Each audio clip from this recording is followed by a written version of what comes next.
Bonjour à tous, bienvenue pour ce nouveau En Pays Noir, l'émission qui parcourt les stations thermales chaque semaine sur Logos FM. Événement important à venir pour l'une de nos stations, Châtel-Guyon. Vous en avez forcément entendu parler ou vous y avez déjà participé.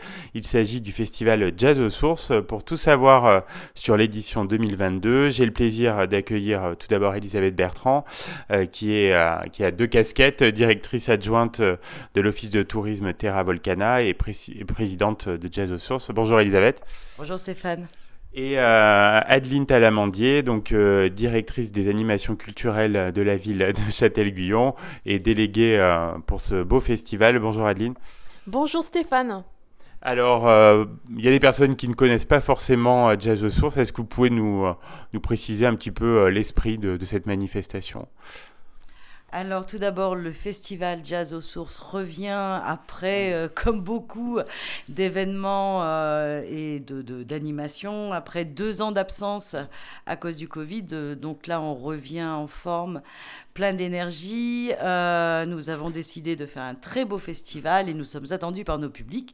Et pour répondre à votre question, c'est un festival complètement atypique puisqu'il s'agit d'allier la musique, le swing en l'occurrence, cette musique aussi qui vient de la Nouvelle-Orléans, avec de la danse, parce que nous proposons durant ce festival, du 2 au 6 juin, des concerts gratuits dans le parc thermal, des démos de danse, de claquettes, et puis on a toute une partie, et c'est ça aussi qui fait l'intérêt et l'originalité de ce festival, ce sont des stages, c'est-à-dire que vous avez un petit niveau de claquettes, un niveau moyen de claquettes ou un bon niveau de claquettes, même chose pour la danse, vous pouvez venir vous conforter ou venir vous former, on vous attend, et puis après vous pourrez, si vous avez bien progressé, donner un spectacle avec les troupes. Il doit y avoir une attente incroyable, non, après ces 2 années d'absence. Bien sûr, d'abord, elle est incroyable pour nous parce que nos bénévoles piaffent d'impatience depuis 2 ans, puis nous aussi. Et puis, c'est un lancement de saison culturelle, touristique à l'échelle de la ville. C'est la possibilité de présenter, quand je pense aux troupes, tout ce qu'ils ont fait depuis 1 an, 2 ans, 3 ans. Et puis, encore une fois, nos bénévoles qui sont là et qui se disent voilà, comment est-ce que je peux être utile. Et puis, ça fait partie aussi des choses qui manquent un peu. C'est un festival qui est convivial, qui est très familial, qui est ouvert à tous. Je vous le disais, qui est quasi entièrement gratuit parce que les concerts se déroulent. Alors, cette année, il y a une petite nouveauté. Je laisse à Adeline. euh, le fait de présenter, mais les concerts sont gratuits dans le parc thermal, il y a des concerts dans les restos, dans les bars. Nous, on a simplement de payants, 2 soirées dansantes, celle du samedi soir et celle du dimanche soir. Le reste, les gens sont là pour se rencontrer, pour danser, pour échanger. Et puis, c'est une musique de bonne humeur. Et voilà, donc ça manque tout ça. Ce qui va manquer, et ce qui a manqué aussi, c'est les 2 grandes parades. C'est très original dans les festivals, notre parade du samedi après-midi, du dimanche après-midi, mais vraiment, il nous manquait ces moments-là et on croise les doigts, on attend que la météo soit juste géniale, et puis voilà, on sera là et le public sera là, j'en suis sûre. Et pour ce grand retour, donc j'ai vu que vous vouliez une édition 2022 qui se veut novatrice et surprenante. Tout à fait. D'abord, on va l'ouvrir un jour plus tôt, là où d'habitude le festival démarre le vendredi soir. Et ben cette année, on s'est dit plutôt que d'inaugurer le truc entre nous, on va faire quelque chose de beaucoup plus ouvert et convivial. Et on a convié le groupe La Musgueule à ouvrir le festival autour d'une after work, puisque ça sera le jeudi soir à 19h, pour qu'on ne se couche pas trop tard pour le lendemain quand même. Et c'est une garden swing party, puisque La Musgueule propose une musique swing, électro-swing, entre l'hip-hop et l'électro-swing. Ça peut peut-être se rapprocher un peu de ce que fait Electro Deluxe ou Caravan Palace. Donc une très belle soirée d'ouverture le jeudi soir. Et puis la grosse nouveauté, c'est quand même cette place Brosson qui a profité, qui a été refaite là pendant la période de fermeture. Et cette place est juste magique. Elle est très très grande. Elle a des gradins naturels. On va avoir une piste de danse géante de 150 mètres carrés au centre, et on a hâte de découvrir ce que va donner ce festival et l'arrivée des parades sur cette place. Elle a été faite pour, non, cette place? Je suis pas certaine que je pense que la volonté de départ c'était de créer un cheminement doux entre les thermes et le parc thermal pour que ce parc reste un lieu de rencontre et de convivialité, mais c'est vrai que ça a créé une place qui est un peu en pente, et du coup des gradins naturels devant ce théâtre qui est juste magnifique. On devrait passer un très bon moment. En tout cas, moi j'ai hâte de le vivre, et puis après coup de voir les photos. Je pense que ça va faire de très belles images, parce qu'on est quand même dans une ville rétro, avec une musique, puisqu'on parle de jazz traditionnel, c'est le jazz des années 20 à 40, celui qui est pratiqué à la Nouvelle-Orléans, donc un jazz rétro aussi.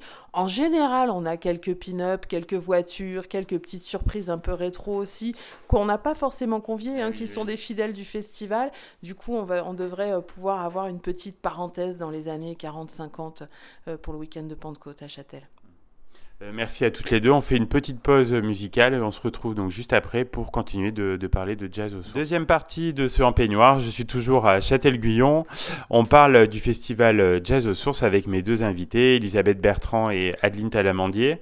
Donc festival qui va se dérouler du 2 au 6 juin, donc avec un jour de plus, si j'ai bien compris, dans la première partie. Alors Adeline, quels sont les principaux temps forts du programme de Jazz aux sources ? Alors, je ne vais pas reparler de la soirée d'ouverture du jeudi soir, mais où on espère quand même avoir un public important.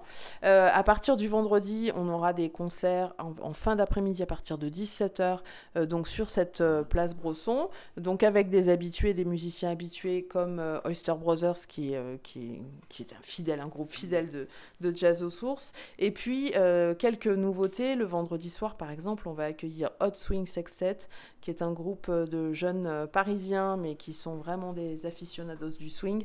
Donc on accueillera sur cette place Brosson à partir de 18h15. Et puis le soir, à partir de 20h30, ce sont les bars et les restaurants, Elisabeth le disait, qui vont prendre le relais. On pourra redécouvrir, puisque là, il s'agit aussi de fidèles, le groupe Sacapulse, fidèles et locaux en plus, le groupe Sacapulse avec Franck Pilandon au sax au restaurant de la Croix de Fer. Un groupe local aussi, les Improsteurs, qui va rendre hommage à Stéphane Grappelli et Django Reinhardt avec un violon à l'hôtel Champ de Grelais. Mr. Old Swing, un trio autour de l'harmonica au restaurant La Boucherie, harmonica jazz blues. Le trio de Diaz au Bérénice. On retrouvera Hot Swing Sextet au bar Le Glacier. Oyster Brothers au Moderne. Et puis le Swing Up Orchestra. Alors là, ils sont jeunes, ils sont beaux, ça danse bien. Ça va envoyer du bois, comme diraient les musiciens, au Casino Stelcia à partir de 22h. Ça, c'est le vendredi. Et puis alors le samedi, on peut aller s'initier, comme disait Elisabeth, ou aux claquettes, ou à tous les ancêtres du rock'n'roll que sont le Lindy Hop, le bebop, le balboa, voire même, si on n'a pas de partenaire, le solo swing. Pendant la journée, vers 11h30, il y a un petit apéro-concert avec Oyster Brothers du côté de la buvette sur la place Brosson. Et puis, à partir de 16h, à 16h débute la parade jusqu'à 17h, qui remonte toute l'avenue Baraduc, comme on remonterait une rue de la Nouvelle-Orléans pour un mariage ou un enterrement. Ça, faut le vivre au moins une fois, quoi. Oui, ouais. On peut pas mourir sans, c'est pas possible. Et c'est vraiment, c'est aussi ce qui a motivé l'association à annuler ce festival pendant cette période où il y avait de nombreuses restrictions, parce que la convivialité, danser avec des gants, c'était pas possible, et faire une parade en mettant les gens à 2 mètres les uns des autres, c'est pas possible non plus. Donc vraiment, c'est cette proximité du public et des musiciens et des danseurs, c'est vraiment ce qui fait le succès du festival, et c'est l'ADN du festival. On pouvait pas faire sans. Donc cette parade à 16h, et puis à partir de 17h15, on va avoir des démonstrations des danseurs de swing et de claquettes sur la place Brosson, juste avant le début des concerts, où on accueillera du coup Swing Up Orchestra, Coco et les Sweet Pops jusqu'à 20h15, et puis on va retrouver des concerts tout au long au long de la soirée dans tous les bars et les restaurants que j'ai déjà cités tout à l'heure. Et à 23h, première soirée dansante à la salle des fêtes avec les Swing Ambassadors et la chanteuse Susanna Schemann. Donc une soirée dansante. Le petit problème côté bénévole, heureusement qu'ils sont nombreux, c'est quand même que les soirées dansantes à Jazz aux Sources, on sait quand elles débutent. On ne sait jamais quand elles se terminent. C'est pour ça qu'on n'en fait pas le vendredi, parce que sinon on finit sur les rotules. Et parce que nos danseurs sont vraiment infatigables, quoi. Ça, c'est vraiment... On a hâte de les retrouver, parce qu'effectivement, 2 ans sans swing à Châtel, autant vous dire qu'il nous manquait cruellement quelque chose. Ouais, c'est sûr. Alors, où est-ce qu'on peut retrouver tout ce programme ? Il y a sur un site... Le site internet jazzausources.com, sur lequel on va trouver aussi des fiches d'inscription pour les stages de danse, ou également le site de la ville de Châtel, châtel-guyon.fr. Alors Elisabeth, avec votre casquette de directrice adjointe de l'Office de tourisme, on peut dire quand même que c'est un événement économiquement qui est très important. Ça a dû représenter aussi un manque à gagner les années où le festival n'a pas eu lieu. Ça a été compliqué parce que le festival Jazz aux Sources, je vous le disais tout à l'heure, c'est véritablement le lancement de la saison touristique et thermale. Là, la saison thermale a commencé déjà depuis quelques semaines, mais c'est un apport important pour les commerçants, les hôteliers, les loueurs en meublé, les campings, les restos. On a des centaines de repas qui sont servis, des centaines de nuitées également touristiques. On ne peut pas vivre sans aujourd'hui. Et puis aujourd'hui, on sent qu'il y a plus qu'un frémissement dans le redémarrage du tourisme en France et dans la région aussi.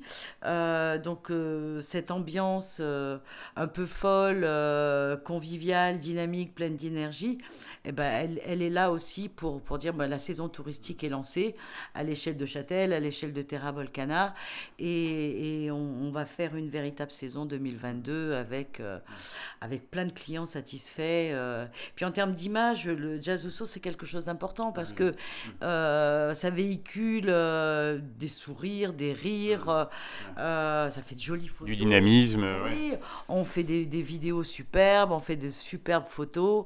Voilà, donc pour la ville, pour le territoire, c'est important. Et puis ça permet effectivement de dire on a tourné la page du Covid, c'est fini, c'est terminé. Et puis on part sur autre chose. Est-ce que les curistes participent à Jazz aux Sources ? Alors les curistes, oui, et puis vous avez certains curistes qui viennent et qui choisissent spécifiquement leur date de séjour et leur date de cure pour que ces 3 semaines englobent la période de Jazz aux Sources. Ils sont très fidèles. Alors je suis pas sûre qu'ils suivent tous les cours parce qu'il y a des soins, mais en revanche, c'est un public qui laisserait sa place pour rien au monde. Et c'est ce public-là aussi qui est assez sympa parce qu'on a un grand public d'habitués et qui est plutôt habitué à vivre le Jazz aux Sources côté parc thermal, et Adeline le soulignait. Nous, l'année dernière, on a vu un spectacle qui s'est déroulé place Bresson, et quand on a vu ce spectacle, on s'est dit le jazz, il sera là l'année prochaine. Ça a été une évidence, on n'a pas eu besoin de se parler.